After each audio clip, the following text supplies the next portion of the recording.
Hi friends, இன்றைக்கி உருளைக்கிழங்கு chips செய்கிறேன். பார்க்கலாம் வாங்க. நல்ல கிறிஸ்பியான உருளைக்கிழங்கு சிப்ஸு இதை பாருங்கள். இதுக்கு 3 உருளைக்கிழங்கு எடுத்திருக்கேன். இதை தோலில் சீவி எடுத்துக்கலாம். சீவிட்டு நல்லா கழுவி எடுத்துட்டு நமக்கு காய் சீவிர தட்டில் ஸ்லைஸ் பண்ணி எடுத்துக்கலாம். நான் எடுத்துகிட்ட பாருங்கள் எவ்வளோ நைஸாக வந்திருக்குன்னு. இதை தண்ணியில் கழுவி எடுத்துக்கலாம். கிழங்கு எல்லாத்தையும் கழுவிட்டு அந்த மாவில் போகணும். நல்லா கழுவி எடுத்து வச்சுட்டு சுடு தண்ணியிலையும் போட்டு ஒரு 2 நிமிஷம் போட்டு எடுத்துக்கலாம். நல்லா தண்ணி சூடாயிருச்சு. இதில் போட்டுட்டு ஒரு 2 நிமிஷம் போதும் இதை போட்டு எடுத்துக்கலாம். ஆயிடுச்சு. நீ தண்ணியெல்லாம் வடிகட்டிடலாம்.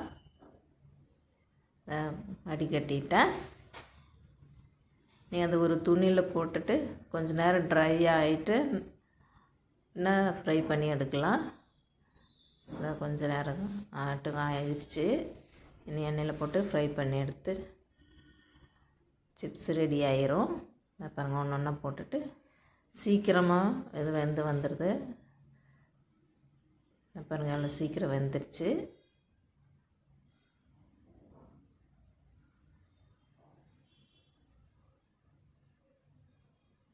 இது எடுத்துட்டு வரமிளகாய்த்தூள் 1 ஸ்பூனு, கொஞ்சமாக உப்பு தேவையான அளவு, கொஞ்சம் பெருங்காயப்பொடி எல்லாம் சேர்த்து கலக்கிட்டு நம்ம சிப்ஸில் போட்டு கலக்கி எடுத்துக்கலாம். கலக்கிட்டேன். சிப்ஸில் போட்டுட்டு கலக்கி எடுத்துகிட்டு நல்லா கிறிஸ்பியான உருளைக்கிழங்கு சிப்ஸு ரெடி. இதை பாருங்கள் எவ்வளோ கிறிஸ்பியாக இருக்கு.